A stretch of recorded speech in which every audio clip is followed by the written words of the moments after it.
I was getting worried there. I was waiting in another room. Yeah, I know. It said meeting in progress. I'm like, oh no, I I was don't yeah have the right room. over there. Yeah, I was. So, but now I tried again, and now we're in. So hopefully Jonah will. Oh, there's John. Okay, Okay, phew. cool, great. All right, all right, that's good. Here we are. Okay, well, welcome, guys. Yeah, I can't see you though, Tad. Oh shit. Ta-da. Hey, We all all made it. right. Jonah, Hi. good to see you. Hi, guys. I should have gotten a beard. Yeah, well, Got the I beard, feel yeah. missing out. next time. Well, yeah, let's dive in.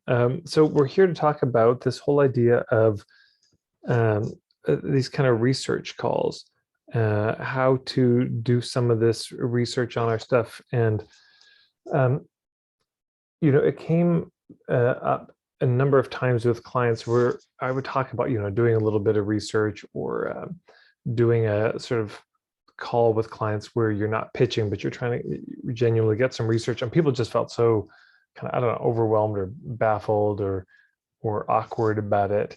And I thought it might be good for the three of us to record a conversation sharing what we know. And I certainly am. I'm the one who knows the least about this, I think, out of this crew.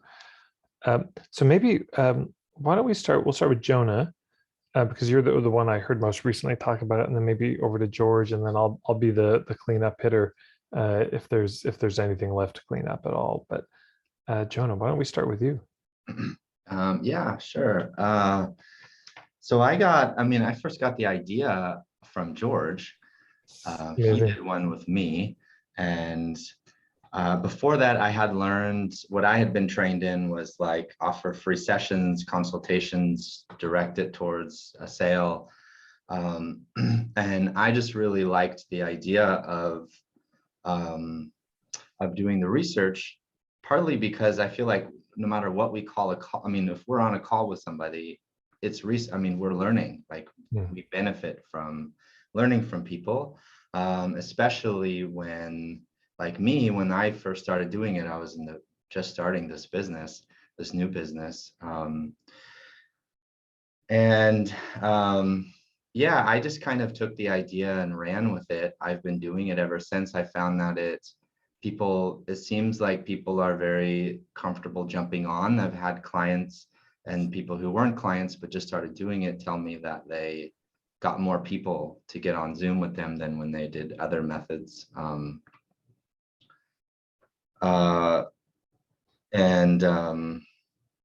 don't know. I'm not really sure what exactly you want to hear Yeah, about it. thank you. It's a good opening.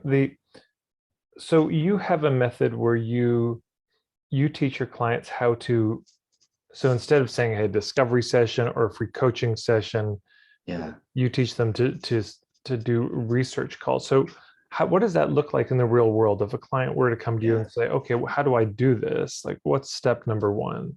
Sure. Yeah. Well, I mean, first of all, yeah, most of the clients that I work with are in a stage where I feel like it makes sense. I don't know if it always makes sense to do a lot of research calls, but especially when you're still figuring out your niche. I mean, this is what I would tell them is like if they're in a place where they're still figuring out their niche, they're still kind of figuring out their messaging. They don't have a lot of clients, so they have plenty of time to be talking to people. Then I encourage them to do this. Essentially, the steps are for one, be ready. Like I give them kind of a list of questions that I recommend they ask and kind of a format for how I recommend that they do it so that they're ready to do it. And then to get people to invite people to them, there's a couple of methods that I recommend. One is where you just ask in your content. Like you just say, hey, I'm doing research right now, or I'm looking for this many people to do research with. If you're interested, you can, there's a sign up form in my link, like a link in bio or a link that you share. Mm-hmm. And, but the other way is, especially with clients who have a very small following, and this is what I did when I had a very small following, is I noticed I DM'd people directly when they were engaging with my content, and just said like, hey, I appreciate that you're that you've been engaging with my content. I'm in a stage of my business where I'm doing research. Are you willing to let me interview you? And in exchange, I'll offer you some free coaching. And that's always I always recommend that people offer free coaching in exchange. And yeah, that's mainly the steps. That's great. Now, when you say research, would you contextualize what the research is about? Would you say I'm doing research on this topic for this niche about this issue, or just? Yeah. So that's what I encourage people to do, especially when people don't know what their niche is yet. I recommend that they pick something to do research on, which I think is a great way. I found it really helpful for people to kind of explore a niche without just announcing that they're this niche now. So it's like if someone is general like life coach, help people with reaching your goals, then I'll say, well, why don't we pick something like maybe you can do research specifically with men who just went through a divorce or something, for example. And just see maybe if you like that group of people.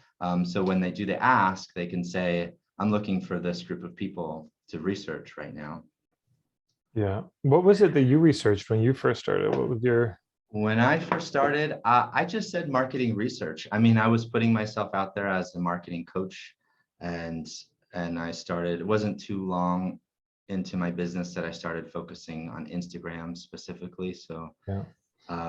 So I just said, I mean, I was kind of announcing my niche more. I was like, my content and my bio was declaring what I did. And so then I just said marketing research. Like, that's still what I say now. In the application form, though, it does list these are the topics that I can help you with in the marketing or in the coaching for you. And what are some other examples of things you've seen people go out with looking for research? Like, hey, I'm doing research on this topic or this group or this issue. Are there other things you've seen people do or worked with clients to help them, get to a niche that they could do research on? Like what kind of niches have people tried? Is that what you mean? Yeah, in terms of research, like what kinds of things have people put out, say, hey, I'm doing research on XYZ. I'm just wondering if there's any other examples that yeah. So I have one client who tried out men with social anxiety. I have a client who does divorce coaching, divorce and relationship coaching. I believe that all she said, though, was I'm just looking for women. Okay.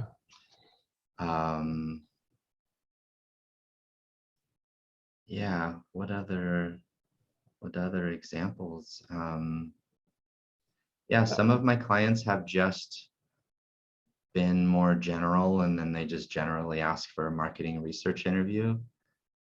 Yeah. Those are a couple of examples. Thanks. Yeah. I mean, I'm just thinking for myself, one day I may do an apprenticeship where I teach marketing folks how I do it. And I could see saying, look, I'm wanting to work with marketing coaches, or I wanted to work with business or marketing coaches whose clients struggle with their niche, and they, maybe struggle helping their clients with their niche, and I'd love to, I'm kind of trying to figure out where the struggle is and, something like that. And how long are these research calls, by the way? Yeah, I mean, I think your idea is great. Yeah, I would just say, like, are you a marketing coach and you want to talk about niching, or I want to ask you about your experiences with that. I started doing them in an hour, so it was like half an hour interview, half an hour coaching for them. Okay. I shortened it to half an hour quite a few months ago, and so it's been like 15 minutes interview, 15 minutes coaching for them. I've been thinking about expanding it again, though, to like 40 minutes or just a little bit longer. Got it. That's great. George, do you have any questions? No, I love that Jonah's doing it on a regular basis and, getting potential clients as a result of this. I love it. Yeah. I mean, this is something that I constantly tell everyone to go do. So yeah, do you want me to share a couple of Please, yeah. examples? Yeah, okay. First of all, I want to share a couple of, can I share my screen? Is that, yeah, I can do it. Okay, cool. I'll just go ahead and share my screen to actually show you. I mean, this is like examples from my course on this stuff, and Okay. but it's like, if people look at these examples, they'll probably get a good idea of what they could do on their own. So Brigitte, hey friends, I have a question for you. I'm researching, and this is her, question or niche that she's trying out, blah Yeah, blah yeah. blah. Basically like explaining what that person's feeling, her ideal conversation partner. And so, do you know someone with experience of that? And Mm. just say yes, no, don't name anybody. And then, 20, 32 comments, right? Like, yes, yes, yes, yes, yes. And these are all people, this is posted on her Facebook profile. So these are, some of them are Facebook friends, some of them aren't, but she's usually able to, reach out. Another example from Liesel here, this is just another way of asking it. I need your help, blah, blah, blah. Read the description below. A specific person comes to mind, say yes. Please don't say who they are.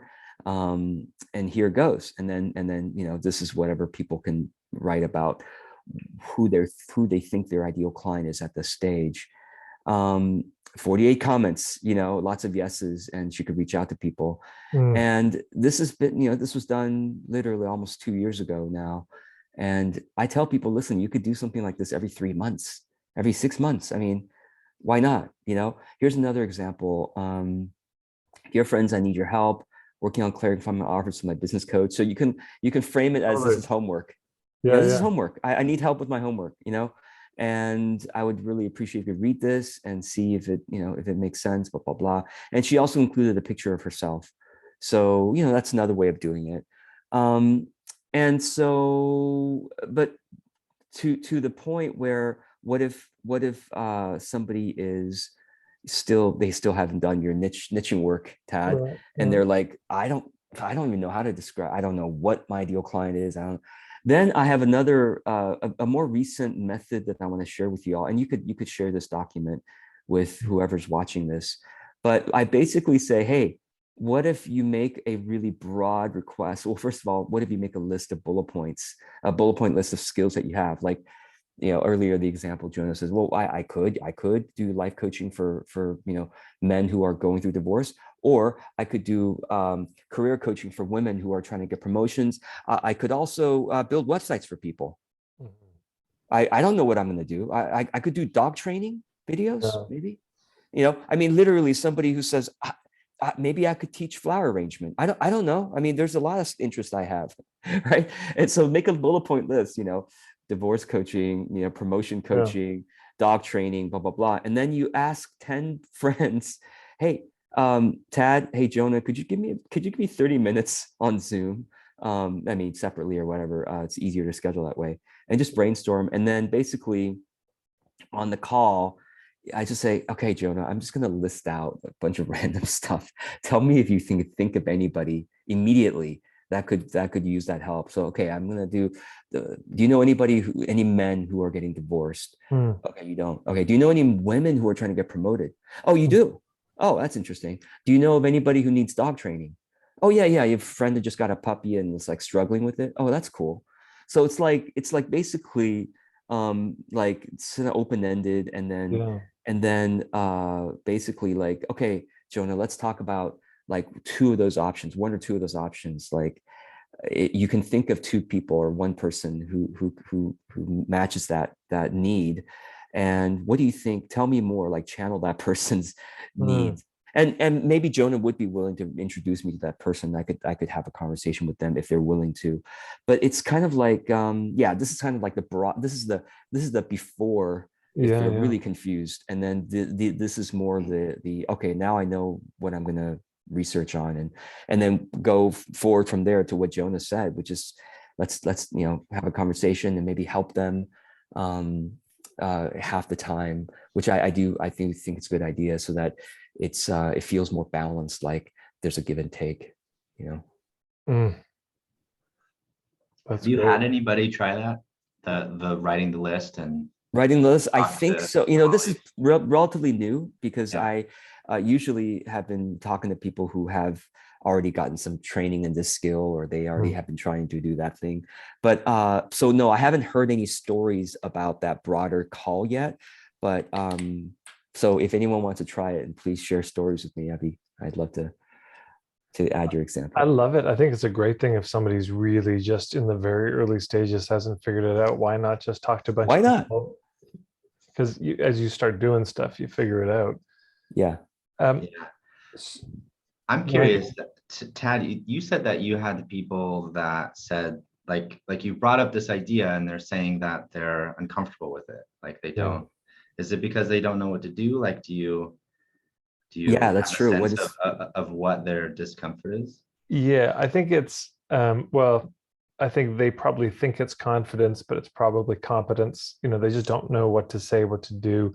Yeah. They don't know the structure of how do you God, what would I post on social media?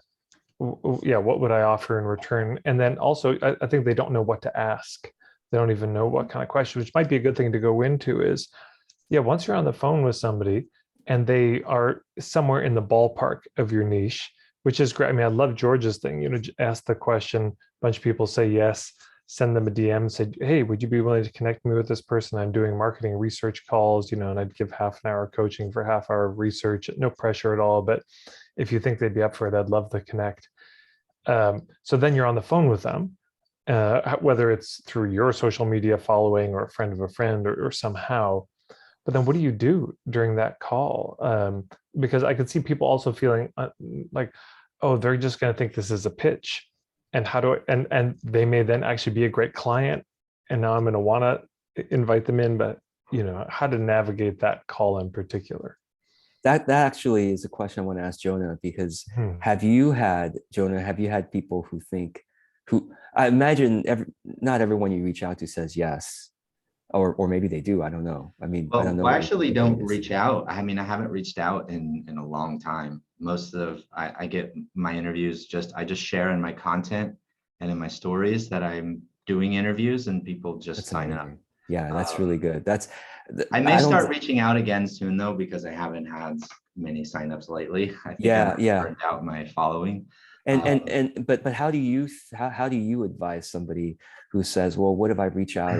I feel like I'm maybe you know, it feels salesy, because that's Yeah, one of the most common objections I hear yeah, with this technique. yeah. Yeah, I'm happy to comment on that. I also realized there's another thing I wanted to bring up too. Something that I found, because I've brought this up with my, I mean, this is something I've been encouraging my clients to do um, this whole time too. And I've had some clients, the main resistance that I've gotten has been, I think that asking for marketing research makes me look incompetent, or it makes me seem less Mm, Yep, that's another like one. now I look like I'm a beginner because I'm asking for marketing research and I want to appear like I really know what I'm doing. So that's one of the things that I've had come up for people. And yeah, in terms of I don't know, I haven't I've when I was reaching out to people directly, pretty much every person that I asked said yes, that they were willing to do it. I don't know You're if they very were lucky. worried that it was going to be a sales call or not, because they didn't tell me that. I mean, yeah. they didn't just be like, I don't know, this is a sales call. I mean, I have had some people say like I've been hesitant to do this. This is when they just saw me kind of posting about it, where they're like, I'm hesitant to do this because I don't feel like I can hire you right now. Mm, And yeah. Yes, right. Some I've people had to say that. reassure Yeah. them like, oh, you don't have to hire me. Like that's not the point of this. Like I gain benefit just by interviewing you. I'm happy to support you. Um, but yeah, I don't know. I mean, people could say something like there's no pitch. I mean, some people do that. I just feel like there's a level of like people are going to be there's always going to be some resistance there that I don't think we can overcome completely, around the concern that it might feel like a sales call, or that they might feel guilty if they don't do it. Mm. Part of the reason I like the idea, like I really like this approach of doing the interview and free coaching rather than just giving free sessions, which I know is like what Caroline teaches, is that my feeling is that people are hesitant to do the free sessions even more because they're worried that that means that they're going to somehow owe you something. Yeah. Like, oh, you just gave me a bunch of free coaching. Now I feel like I owe you. And so they're like, I don't even want to do it because I don't want to be indebted to you. This is what I think, just unconsciously. And then, but with the interviews, I think it erases some of that because people are like, oh, I'm giving you something and you're giving me something. There's a mutual exchange. I wonder if we could literally call it a give and take call. Like a give and take call. Yeah, I like that. So mutual support. Yeah, again, I think just the fact that it is an interview instead of just a free coaching helps with that. And yeah, there's a certain level of like people are gonna be hesitant that I don't know if we can fully overcome that beyond just like building trust through our content. And I mean, what do you think, Tad? I mean, do you have any thoughts on how overcome that kind of hesitation? A bit, yeah. I mean, I'm also wondering if you both have, in terms of people going to, let's say, book one of these calls, Jonah, when they do that half and half call, is there a little form? Is there a little write-up of here's what to expect, here's what's in it? Or is it a more informal sort of, it's going to be half an hour research, half an hour coaching? Yeah. Is it more casual, or do you have a formal write-up on it? Yeah, I have a formal write-up. So what I do is when I post about it, I say there's a link in bio to apply. And in that, there's like a page for it on my website where I describe what it's about. Like, this is what you'll expect in the interview. And you can check that out and read it if you want. Yeah, would you be willing to drop that link in the? Yeah, I can even, if you want, I can just, oh no. Oh, I gotta make you a co-host here. I was gonna share my screen, but I can just put it in the chat. Yeah, and I mean, I've been actually working on this page a lot. I adjust it. A lot of my clients end up just kind of using this as a template. Yeah, well, feel free to do a screen share if you want. Okay. Yeah, I'd love it if you'd walk us through it. And George, I do have your question in mind. I do have some thoughts on it. Yeah. Yeah, sure. Well, here, so let's start with Instagram. This is what I was doing. Whoa, that's weird. I didn't do that.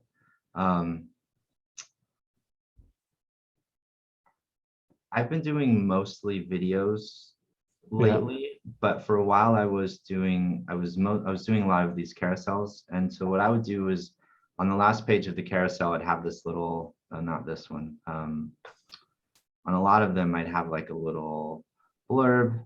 I even try to make it look separate from the other stuff. It says, get free help getting clients. I have a goal to reach 300 coaches for marketing research. See, I just identify them as coaches. I'm very close to 150 as of April. I am still, I think, almost at 150. In exchange for an interview, I'll offer you 15 minutes of one-on-one coaching. Ask me questions or just see what. Yeah, this is great. I love that you're saying it's like whenever we can bring our audience to our side to say, can you help me with a project? Yeah. And yeah. Like, this is very clearly therefore mutual support. Yeah. Yeah, well, I kind of lead with it. I say get free help with getting clients. So the headline is kind of more for them, but I do sort of lead even. So then when you go here, you go to my link. If you go to free coaching and research interview, it's the same. I lead with this. I have a goal to interview coaches. A lot of people I recommend. I mean, I'm saying 300 because I'm just doing a lot of them. Yeah. But I usually, like, I don't know, I like the idea of having a number of a goal. I think it makes people kind of feel like, oh, I want to help you reach this number. But usually I'll say, like, do 15 or 10 or something, especially if they're still testing a niche. Like, I'm looking for 10 people. Exchange for an interview, I'll offer you free one-on-one coaching. We'll meet on Zoom. The funny thing is, actually, I think, Jonah, I like a bigger number because people then feel like 10, oh man, I don't know if I qualify for one of your 10. Yeah. Yeah. Yeah, that might be true. I mean, and I recommend a smaller number just if they really want a small, I mean, maybe it could be It's 20, 50. but 50 is a good number. yeah, maybe 50. Yeah. Yeah. I mean, 50 is a lot if they're just 50 is testing a out lot, their niche, and but it's doable. their niche. Yeah. So yeah, we'll meet on Zoom. I'll ask you some questions about your experience as a coach and business owner. It's okay if you're brand new to coaching. Try to make people feel like they qualify. After I interview you, then I'll support you in any way you'd like. Here are a few ways I could support you. I can share with you what I see as your biggest blind spots or missing pieces in your efforts to get clients. You can ask me questions related to Instagram marketing or sales strategy. You can get feedback on your Instagram page. So yeah, so basically like this can be a list of things that you do for people. I'll also do my best to offer a safe and empathic coaching experience for all of you is welcome. I'd like to add that. So I have this little piece here. That's great. Is this a discovery session or sales call? I say no. If you're interested in my coaching services, then let me know and we'll schedule a separate discovery session to discuss That's working great. together. Yeah, that's awesome. And so I even say that when I do the sessions, actually, like when it first starts, I let them know that again. I say like, my intention is just to support you. If you would like to have a conversation about my services, I also offer this other free call that you're welcome to take. So you don't feel like you have to use this time for that if you have questions about that. A few testimonials. Those are testimonials about these 30-minute research Yeah. calls. Yep. These are specifically about the calls. I actually have, after they meet with me for an interview, I have an automatic email that goes to them the next day and it asks them for feedback if they're willing to give feedback. And on that feedback form, there's an option to leave a testimonial. I wonder why you don't just automatically send it like 15 minutes after the call rather than waiting a whole day. I don't know. I thought not to bombard them. I'm not sure. Okay. Maybe 15 minutes makes more sense. Well, I just think I just chose while to it's do fresh, it I a guess. day later. Oh, okay. Okay. You're probably right. I I probably don't should know. do it sooner. Yeah, I mean, I would try it out. See if you I maybe will. get even more feedback, right? I'll try it out. A lot of people do give me feedback, but yeah, Oh, that's and great. then That's a number awesome. of people Oh, give me that's working. testimonials. So I put a few testimonials here. So yeah, so as a testimony, like my session with Jonah was terrifically beneficial. That's awesome. Yeah, it's really good. Had a great session with Jonah. Last piece is logistics. We'll meet on Zoom for 30 minutes, 15 minutes for marketing research, 15 minutes of coaching. And then I just have an application. Wow, that's a lot of questions to answer. Well, it's name, email, Instagram page, describe your business. What are some challenges you face in your business? This is actually nice for research too, because I have it like as data. What if they don't know what their business is? Is that maybe that's not your ideal client though? Please describe your business and what you currently offer. That's a good point. I mean, some people have answered that and just said like, I'm a brand new life coach. Oh, okay. I'm still figuring it out. And here I even say you're unsure about your niche as one of these. Yeah. Nice. You'll have 15 minutes of free coaching. How would you like to use this time together? So this says to get help with client attraction, receive feedback on your Instagram page. Just curious to experience coaching and see what happens. And then I have one that says, you'd like to feel out whether you're interested in hiring me for further coaching. This is not a requirement, just like to know where you're at coming into the session. So this way, so some people will check this one, which means that as we go into it, I already have a sense like, oh, this person is kind of checking me out as a potential coach. Not that I do the interview very much differently, but it's just kind of nice for me to know. Yeah. And then anything else you'd like me to know? It's cool. That's so great. That's my process. Would you be willing to do a screen share? I don't know if you can pull it up on the, maybe I'll riff on this whole risk thing. And if you'd be willing to share that follow-up email, the feedback email, just to give us a sense of what it is that people get. Here, you can unscreen share if you want, and I'll just talk about this risk thing. Right, so there's that concern of people they look at a free session, they think, oh yeah, I'm going to be obligated, I'm going to be in debt to this person, and I don't want to be, which I can relate because I still do all my live workshops on a pay what you can basis, and I would do for years these free intro workshops, and then say pay what you can weekend. And the thing that surprised me that I didn't see coming was there were people who decided not to come to my weekend because they didn't want to take advantage of me. Like, oh, I won't be able to pay. I don't want to insult Tad, you know.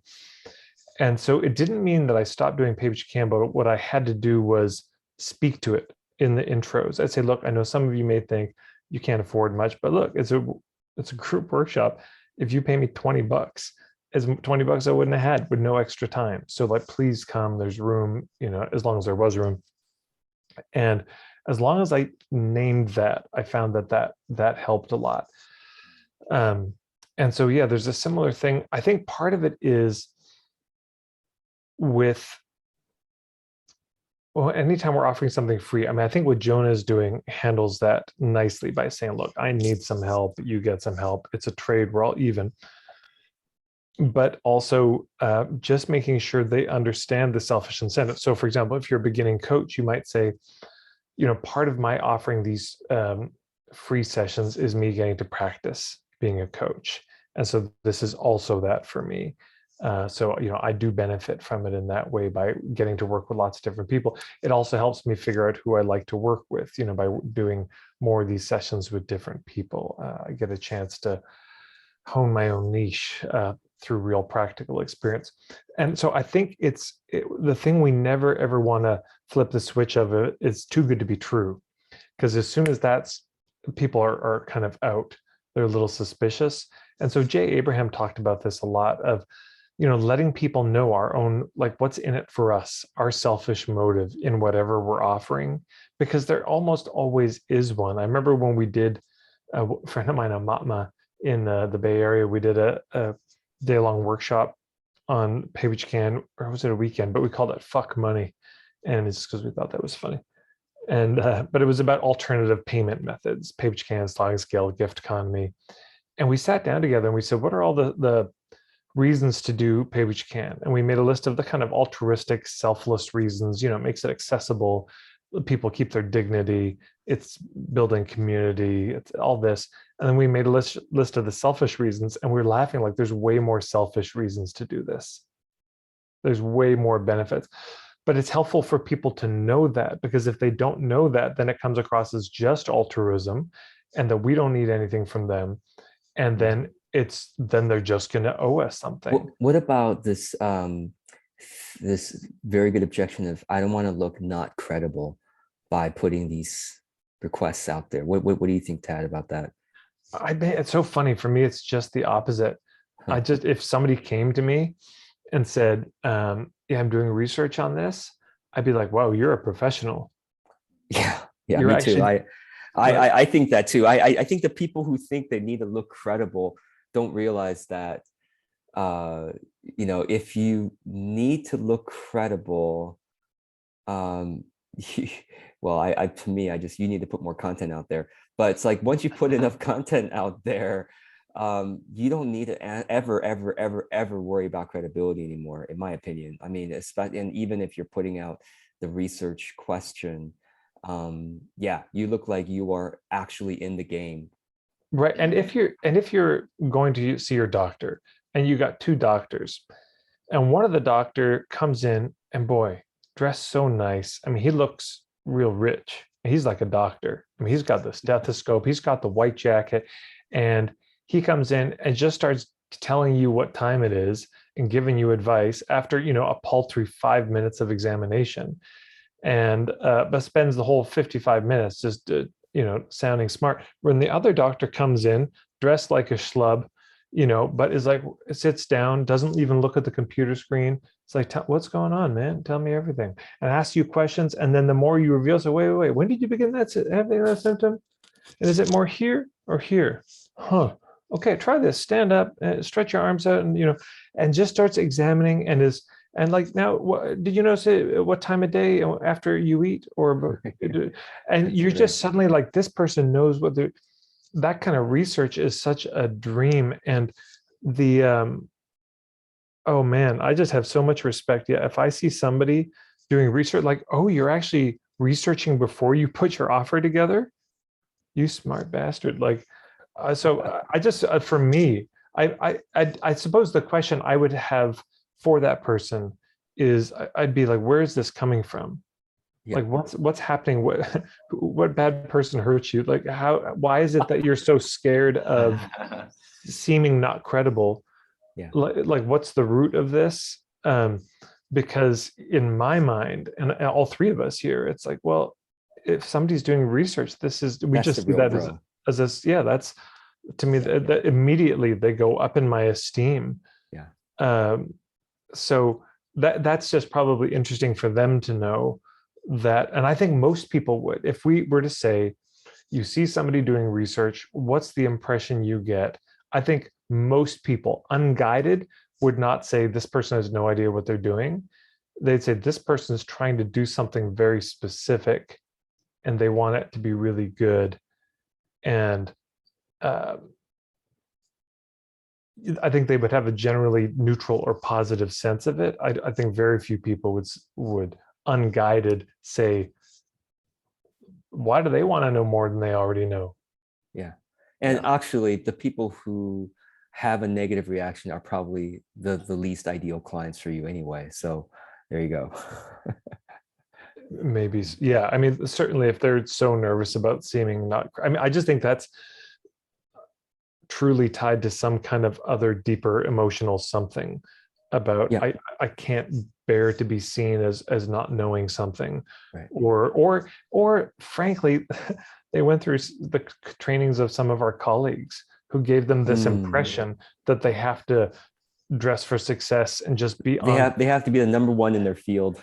Yeah, I was gonna say that too. I mean, also if they're trying to sell like $5,000 packages or something, right, and they have these ideas like, is someone gonna buy a $5,000 package if I ask them for marketing research? Yeah. Surprisingly, man, after they yeah. connect with you, they might actually. But Yeah. anyway, And They might, but it doesn't go along with the story that's often being told, which is like, charge high prices, act like you know everything, and it's the whole. People will think you're credible for that reason, like doing research. It's the Faustian bargain of that kind of posturing. I mean, I make that distinction, between collapsing and posturing. yeah. And that the Faustian bargain of the posturing is you're terrified all the time. You get to look really good, but you're terrified of being discovered as a fraud. So it's just like, if you want to roll that way, you're always going to be scared that you're going to be busted for pretending, because you're pretending. You are faking it. And eventually somebody might bust you. And so it's just, that's part of the package. And there's no way out of that. And except to just, the way out is this composure of, yeah, I don't know everything. And man, the top people in the world, I think, do the most market research. The most successful entrepreneurs in the world would never dream of launching something that they hadn't thoroughly tested and checked their assumptions on and done beta tests. The better you are as a marketer, the less you feel you know about your audience. Yeah.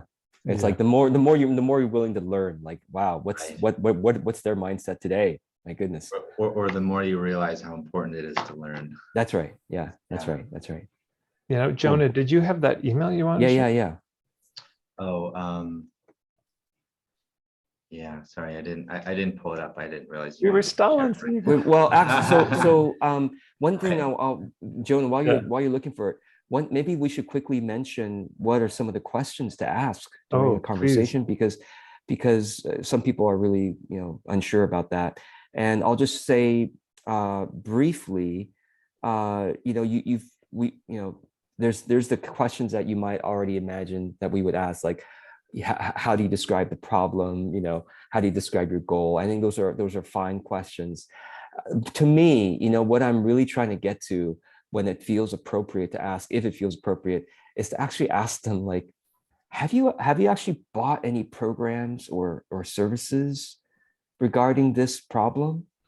Or like, do you know of somebody? Can you think of somebody who's bought this? Because if it now not they don't always say yes, but when they do say yes, so yeah, I actually bought Sally Jones's 6-month coaching program. Oh, really? oh, okay, Sally Jones, I've heard of her. I never even looked at the fact that she, so it's like now I'm writing this down and I'm going to go look at Sally Jones's sales page because obviously this is where some of the money is flowing in my audience, literally. And Mm, I'll say, okay, well, what if they're able to say, well, what got you to sign up for Sally Jones thing? Like, what was it? What mm. was the promise, or what was the launch? Do you remember like what she was really, what point was she really emphasizing? Oh yeah, she was really. I signed up because I thought that I would be able to do this or to do that. Oh, that's interesting. I'm writing that down, and then I'm like, okay, so what didn't work about the Sally Jones program? Mm. I'll keep this confidential. Obviously, I'm not here to criticize. I'm just wondering what else is still there that you're looking for. Like, and then finally, one of my favorite questions to ask is, okay, now imagine if someone were to design the perfect program to support you, Love that in question. in reaching the goal or to solving the problem. Like, what does that program look like? What does it involve? What does it include? What does it do for you? What does that how is the other person supporting you? Tell me what, and so they'll give me clues on literally what the sales page and the offer should be. Yes, yes. Oh, George, I love that. It's funny. I intuitively asked that question when I was 18. I started a business doing workshops for high schools, like Wow. student leadership workshops, and I would talk to the student council Yeah. advisors. That was one of my big questions. I'd say, yeah, if you're gonna, it's like, what's the most important thing, like goal you'd want to achieve? Well, we need more school spirit was the classic. I'd say, well, what if you were going to design a program that That's was just going to awesome. be perfect for your student council, not in general, but like your Yeah. students in particular, to help them get more school spirit? What would need to be in it? What would it have? And they would just describe, and it was my program eventually. I mean, So cool. and so then it was a great question to ask, even if nothing was probably going to change, because they could then see, oh, this really does match what we want. They kind of got in contact with what they're wanting. um, the other thing I can see doing in a research call sometimes is you have an offer in mind, and you kind of want, it's like, look, can I run Yeah, this by you? This totally. is my offer idea. And then the two questions, I don't know where I got these, but it's my favorite two questions is like, okay, so I'm going to ask you to speak candidly here. Don't worry about offending me. This isn't a pitch. This isn't even for sale right now. But first question is, what would you give this from 1 to 10? 10 is like, shut up and take my money. And one is just like, oh, Ted, that's so sweet. Good for you. Good for you, Ted. Go get him, Tiger. Like, what would you give it from 1 to 10? And then whatever they give me, unless it's a 10, I say, okay, so yeah, it's an 8. That's great. Uh, what would it take for it to be a 10? Like, what's missing? So Mm, that's question number 2. What would it take for it to be a 10? It's a similar question to what you asked, George. It's like you're asking them to help you design a yeah, better something. yeah. And they give you clues. They won't solve the whole thing, but they may Right. say, if there was childcare, or if there was specific homework before, or if we could get a hard copy of the books instead of the ebook, or whatever it is, everybody gives you some other piece of it, which is why to do a number of these research calls, because Yes. every single person offers some other little thing. And then you end up putting something together. And this is what I want for people, is that you have an offer you're so proud of, you just feel bulletproof about it, because you've done the research, you've talked to so many people. So when you talk to Totally. somebody in this niche and you share it, it's like you're stoked to share it. You're not embarrassed of, like, you just kind of know this is going to almost certainly hit So with this good. person. Yeah. Jonah, do you have any other like favorite question that you want to add? Yeah, I mean, first of all, I totally agree with what you guys shared all right. And those are a lot what you shared already. And those are a lot of what I ask. You Mm, did remind me though, because I used to ask it and for some reason it got taken off of my list, which was the if you could design the perfect program, what would that Yep. look like? That's a great one. So I just added that to my list here. Yeah, other than that, I mean, like basic questions like what are you challenged with? What are your, what are your goals or what are your vision? Like what are you wanting to create in your business? Um, just to get a sense of where they're at with that. mhm.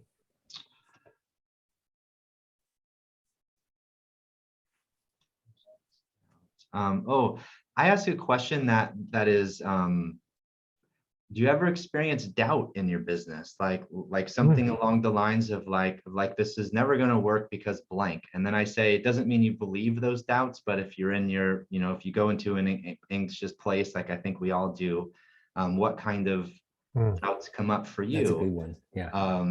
And then people usually share like kind of a list of things, which is interesting because those are different for different people. That's Yeah. great.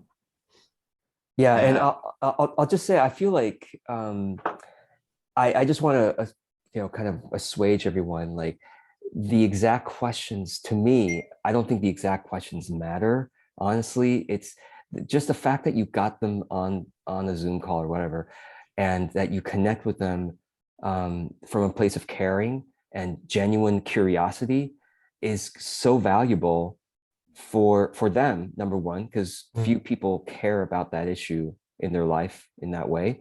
But secondly, whatever they say is probably going to be gold. I mean, even if you asked questions wrongly, quote unquote, whatever they come back. I mean, basically, the general gist is to trying to understand the problem or the goal or the experience that they want. I mean, that's it. However you want to ask it, that's it, Well, right? Like, I yeah, think that's worth underscoring it's so I think one of the reasons people feel awkward about this is they actually don't even know why they'd want to do research in the first place. right. So just to underline, Yeah. one reason to do research is because there's a particular group of people, and maybe they're having the experience that you haven't lived through exactly, and you're wanting to just understand what is it like to be them, so that you can get some sales copy, so you know how to write a headline, so that you could actually be designing something that would be useful for them, and you're just trying to get their world. What is it like to be them? A second related one is maybe it's not so much that you solve a problem, but that you help people achieve a goal. And you're trying to really understand what is this goal. So maybe like they want to go backpacking around Europe. And that's not a problem. It's not an urgent pain necessarily. But so the questions might be more like, yeah, what's most important to you in backpacking around Europe? And like And why haven't you done it? why haven't you done it? What are you scared? Like, yeah, what are your fears about it? Like, have you heard any nightmare stories about Right. this? Um, and what would be your dream day? Like, what would be an ideal day backpacking Yeah, Europe? And you're love trying that. to understand what it is that they actually want, because what you may find is what they want is the kind of people you're focused on is they want to be able to do it cheap. The other ones might be like, no, no, no, this is like it's all about romance. I want to have a fling with somebody in every country, and it's more that, or it's more about I want to visit old storytellers and all. So, there may, for your people, you might notice a trend of a subset of the goal or a reason they want that goal. So there's that as number two, and then number three is so we have island A, we have island B, and then we've got the boat itself. And so you might do research about the boat, and that's okay, you want to get to island B, and like what kind of boat would you want to be on? Yeah. How big a boat are we talking about? That's the program in Yeah. the solution. Yeah. Yes. And so there's three What kind reasons of boats there. have you tried? Yes. Right. What have you heard about of other boats? Um, and have you had any bad experiences on boats? Have you had great experiences on boats? What was that like? So it's either island A, it's island B, or it's the boat that probably we're going to be doing research on. And it's good to know in advance what is the purpose of this call, because the kinds of questions I think as long as you know what the goal is, you'll be able to come up with questions. Yeah. But if you don't know what the goal is, suddenly now you're just chatting for what reason with a person, which is certainly going to be awkward. Yeah. But it's That's like if you really go into it with the curiosity and the Yeah. care, I feel like no matter what, even if you, oh my God, I forgot to ask these three best questions, Yeah. it's like I asked two questions that were like tangential. It's okay, because the fact is you're going to be the one they remember about this issue for days to come. Yeah. But yeah, Jonah, you were saying? Oh, I was just gonna say that yeah, I've been pretty much trying to do both islands and the boat in 15 minutes with everybody. Amazing. And I feel like I get a gist of it, but Yeah. I like the idea of like maybe zeroing in on one of those at a time. Just something for me to think about, because I hadn't even thought about that. Like, what if I just focused on one of those pieces for a while? Yeah. when Well, and teaching. I want to just dig into this email that you posted. So this is I'm just going to read it out loud. This is the follow-up email that Jonah sends. Hey there, first name. I enjoyed getting to know you and learning about your business. If you found the session valuable, please take a moment to fill out this very short feedback form. Should take you less than 2 minutes. Your feedback is very appreciated. Thank you. Also, if you'd like more help with client enrollment, audience growth, here's where you can learn more about my coaching services. Link with care, Jonah. Nice. Simple. Really nice. Do you have the link to the feedback form? Not to ask too much. Why don't you give us your whole Google Drive and all of your files? Yeah, the feedback form is very, very short and simple. That's why it takes less than 2 minutes. Yeah. I've actually been thinking that I may be adjusting this soon. Oh, okay. That's cool. It's basically like 2 quick questions. Yeah. Here, 1 second.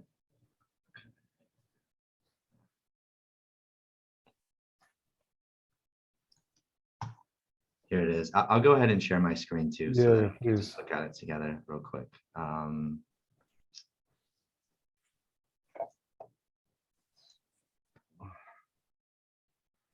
Okay, so it's basically on a scale from 1 to 5, how helpful was your session? On a scale from 1 to 5, how well did you feel listened to and understood? Like low empathy, high empathy, and then would you be willing to leave a testimonial? That's basically it. Is there any other feedback you'd like to give me? Now, it's interesting that you don't have like a question about, would you like to learn more about my coaching services? Yeah, on the feedback form, that's true. That's a good. No, I would encourage you to put that in because, you know, or maybe like, I don't know, maybe if there's an if then that we could do that they really liked, they scored a 4 or 5 on these. And then the next screen says, would you like to know more? Yeah. Right. Yeah. I mean, it does in the email, it does say if you're interested, then right. That's true. Learn more, but or I guess maybe after they submit the form, the thank you screen could say that, could have a link to your coaching. Yeah, it is amazing how often we just forget to even mention these things, whether it's, you know, they get an email, the feedback form, thank you screen, and none of it mentions or directs them or reminds them. And good to have it somewhere, some trail that leads back. Yeah. And Jonah, were there any other research questions? I feel like we cut you off halfway through. And also on that topic, that's one of the reasons why I mentioned multiple times, like in the when they sign up, and also in the call itself, like I also do discovery calls about my services. Like I let them know that those exist.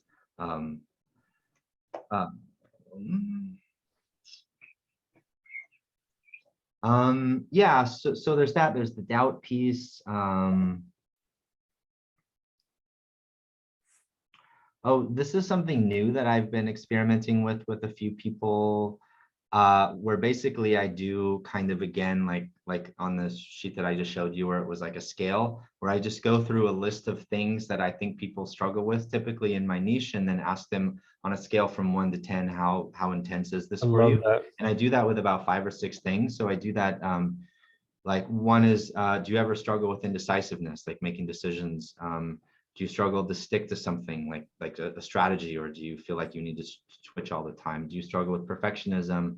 Do you struggle with anxiety or emotional stress related to your business? Questions like that, where I just go through, I can go boom, boom, boom through like 5 or 6 of those very quickly.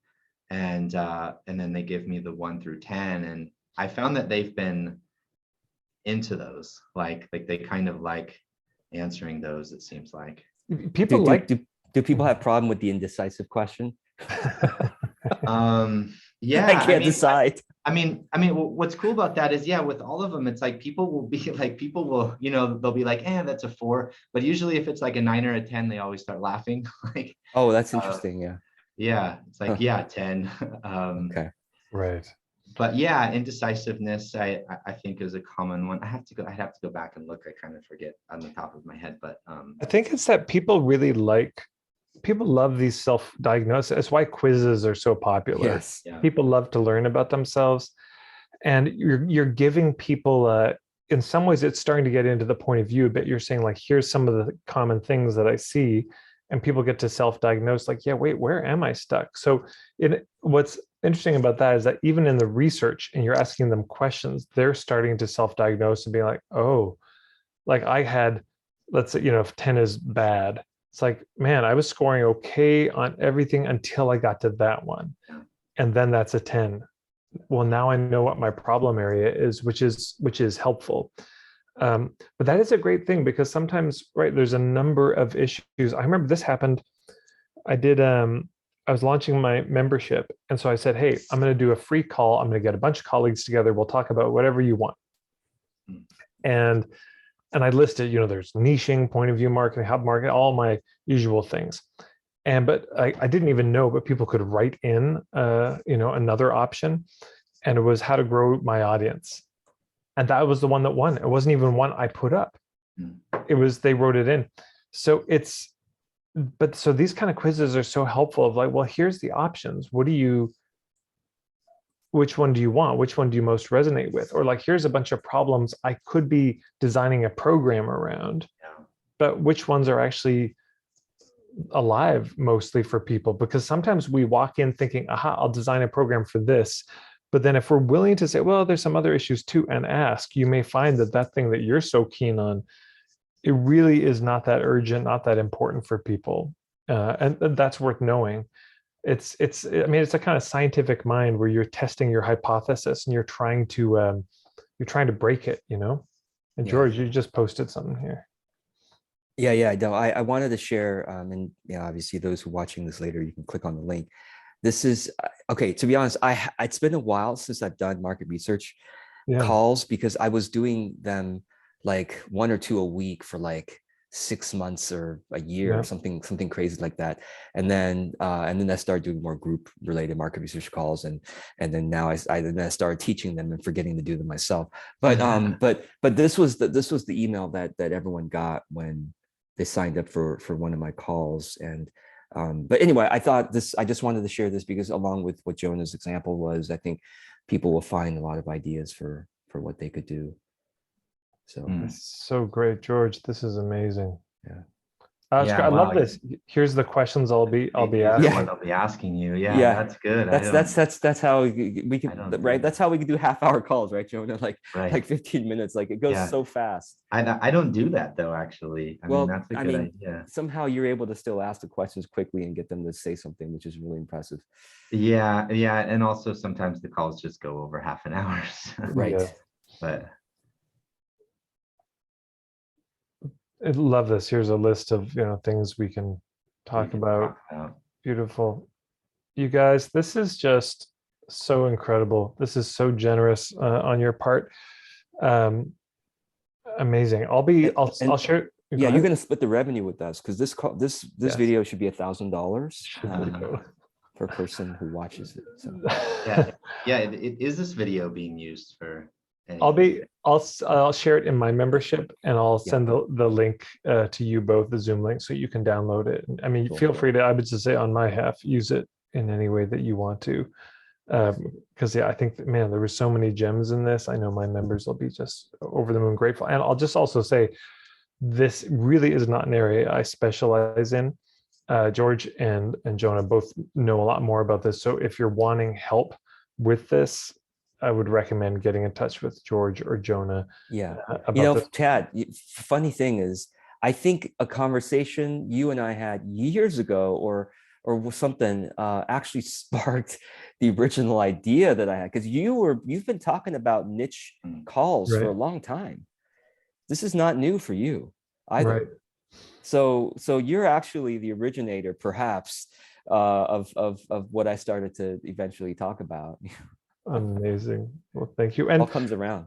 Now, Jonah, if people wanted to work with you around this stuff, I know this is something specifically you help people with and help coaches design a kind of approach around this and really, take these ideas and translate them and personalize them to their own practices. And how would people work with you? What would be the next step for them on that?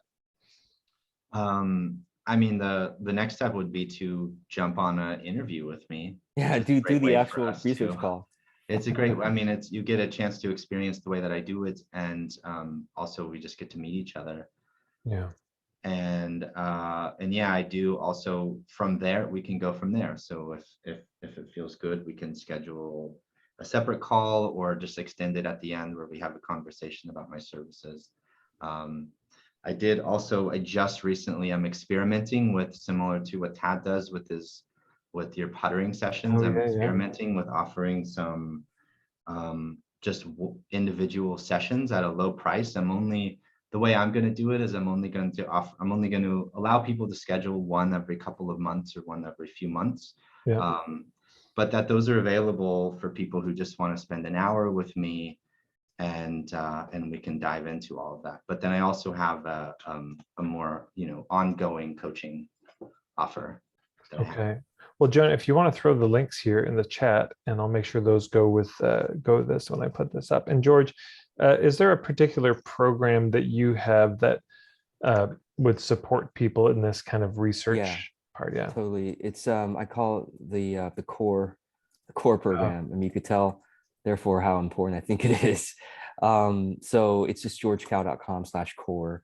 And but yeah, so I What else is in that? What, like, generally, what does that cover? So that one covers the brainstorming of offers, the putting out of the market research request, the having of those conversations, the integrating of that information into offer ideas, and then the kind of the launch of the offer. So it's kind of like an A to Z process for going from I think I have an idea maybe to validating it to launching it.